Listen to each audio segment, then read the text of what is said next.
જય હિન્દ વિદ્યાર્થી મિત્રો, હું ચિરાગ ભરત। તો અમદાવાદ જિલ્લામાં નવોદય 2026નું મેરિટ કેટલું રહ્યું અને આવનારા સમયમાં ક્યારે અપડેટ આવશે કે ભાઈ વેઇટિંગ લિસ્ટ ક્યારે આવશે? વેઇટિંગ લિસ્ટ આવવાનું જ છે, કારણ કે ઘણા બધા વિદ્યાર્થીઓ પાસ થયા છે, પણ 80 વિદ્યાર્થીમાંથી ઘણા બધા વિદ્યાર્થીઓ રિજેક્ટ થશે। કોઈક વિદ્યાર્થીઓ બાલાછડીમાં જશે, કોઈક વિદ્યાર્થીઓ સીઈટીમાં જશે, કોઈક વિદ્યાર્થીઓ સીઈટીની સ્કોલરશિપમાં સમાવેશ થશે। તો એવા સમયે આમાંથી ઘણા બધા વિદ્યાર્થીઓ નીકળી જશે અને આવનારા સમયનું મેરિટ લિસ્ટ પણ આવી શકે છે। તો સમગ્ર આપણે ચર્ચા કરીએ તો પહેલા જો જોઈએ તો અમદાવાદ જિલ્લો જે છે એમાં 10 બ્લોક આવેલા છે। રેડી, આ 10 બ્લોક એટલે કે 10 બ્લોક એટલે તમારા 10 તાલુકા અમદાવાદ જિલ્લાના। તો હવે તમારે પહેલા જોવાનું છે કે તમે જ્યારે નવોદયની પરીક્ષા આપવા ગયા હતા ત્યારે નવોદયનું જે એડમિટ કાર્ડ છે, રેડી, નવોદયની જે પરીક્ષા આપવા ગયા હતી આપણી પાસે જે ઝેરોક્સ હોય એમાં રોલ નંબર એવું લખેલું હોય, એમાં ઉપરની બાજુ તમને બ્લોક નંબર લખેલો હશે। બ્લોક નંબર તમારો જે છે એ અહીંયા 1 થી 10 સુધી બ્લોક નંબર લખેલો હશે। હવે વિદ્યાર્થી મિત્રો, તમારા એડમિટ કાર્ડમાં પહેલા જુઓ કયો બ્લોક છે। આ બ્લોક ઉપરથી સામે તમને બ્લોક વાઇઝ પણ અહીં મેરિટ આપેલું છે, એટલે કે તમારા બ્લોકમાં કેટલું મેરિટ છે એ પણ તમે જોઈ શકો છો। પરંતુ આપણે અહીંયા વેઇટિંગ લિસ્ટની વાત કરી એની પહેલા અહીંયા આપણે થોડું કેટેગરી વાઇઝ પણ જોઈ લઈએ તો અમદાવાદ જિલ્લામાં કેટેગરી વાઇઝ કેટલું મેરિટ રહેલું છે। તો ગ્રામ્ય ઓબીસી જે છે વિદ્યાર્થીઓ, ગ્રામ્ય ઓબીસી કેટેગરીમાંથી જે વિદ્યાર્થીઓ પરીક્ષા આપેલી છે એમને અહીંયા 80% એટલે કે 164 ક્રમાંક સુધી વિદ્યાર્થીઓનો સમાવેશ છે।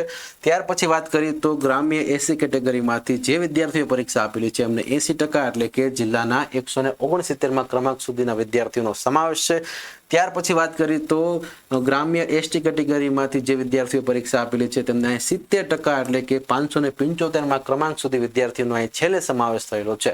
એટલે કે આ પહેલું લિસ્ટ જે છે, એટલે કે પહેલી વખત જે તમે નવોદયનું રિઝલ્ટ જોવો છો એમાં જે વિદ્યાર્થીઓ પાસ થયા છે એના અહીંયા ટકાવારી અને એના ક્રમાંક ઓલ ઓવર જિલ્લામાં, એટલે કે તમારા અમદાવાદ જિલ્લાના બધા જ તાલુકામાંથી ઓલ ઓવર કેટલામો ક્રમાંક છે તેનું પણ અહીંયા તમને લિસ્ટ આપેલું છે। હવે વાત કરીએ તો શહેરી ઓબીસી કેટેગરીમાં અહીંયા 86.25 એટલે કે જિલ્લાના જે છે એ 54માં ક્રમાંક ઉપર રહેલ વિદ્યાર્થીનો છેલ્લે સમાવેશ છે। એ જ રીતે વાત કરી તો શહેરી એસી કેટેગરીમાં 85 એટલે કે જિલ્લાના 77માં ક્રમાંક ઉપર રહેલ વિદ્યાર્થીનો છેલ્લે સમાવેશ છે।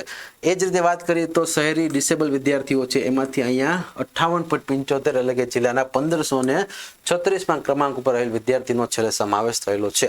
અને જે સૌથી ઊંચું મેરિટ હોય છે શહેરી અનરિઝર્વનું, જેમાં અહીંયા 91.25 એટલે કે જિલ્લાના 19માં ક્રમાંકે રહેલ વિદ્યાર્થીનો છેલ્લે સમાવેશ છે। સૌથી છેલ્લે જોઈએ તો શહેરી એસટી કેટેગરીમાં 83.75 એટલે કે જિલ્લાના 81માં ક્રમાંક ઉપર રહેલ વિદ્યાર્થીનો અહીંયા સમાવેશ છે। હવે જો આ જે મેરિટ આપેલું છે તમારા જિલ્લાનું, એમાં તમારા મેરિટમાં થોડાક માર્ક્સ ઘટતા હોય તો આવનારા સમયમાં તમારો મેરિટમાં સમાવેશ થવાનો પૂરેપૂરી શક્યતા છે।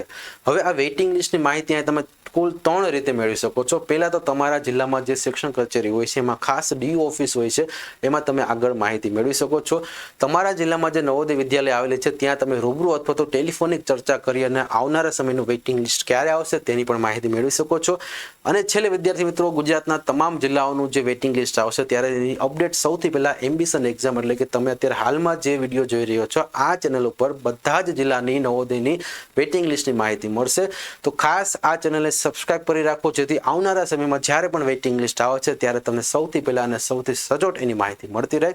અને વિદ્યાર્થી મિત્રો, આ વિડીયોને એક લાઇક કરી દો, અને જેથી જે વિદ્યાર્થી મિત્રો આવનારા સમયમાં જે વેઇટિંગની રાહ જોઈને બેઠા છે એ વેઇટિંગ લિસ્ટવાળા વિદ્યાર્થીઓને પણ અહીંયા સચોટ માહિતી મળે। વિડીયો પસંદ આવે ને તો એક લાઇક કરી દેજો, અને આવનારા સમયમાં તમારા અમદાવાદ જિલ્લામાં રહેલા તમારા તમામ વોટ્સઅપ ગ્રુપમાં પણ આ વિડીયોને શેર કરો, જેથી કરી જે વિદ્યાર્થીઓ પરીક્ષા આપીને આવેલા છે ને એમના સુધી સચોટ માહિતી પહોંચે અને આવનારા સમયમાં વેઇટિંગ લિસ્ટની પણ માહિતી પહોંચી શકે। તો ખાસ આ યુટ્યુબ ચેનલ સાથે જોડાઈ જાઓ અને અત્યારે જ આ યુટ્યુબ ચેનલને સબસ્ક્રાઇબ કરો આવનારા સમયની બધી જ અપડેટ મેળવવા માટે। જય હિન્દ, જય ભારત।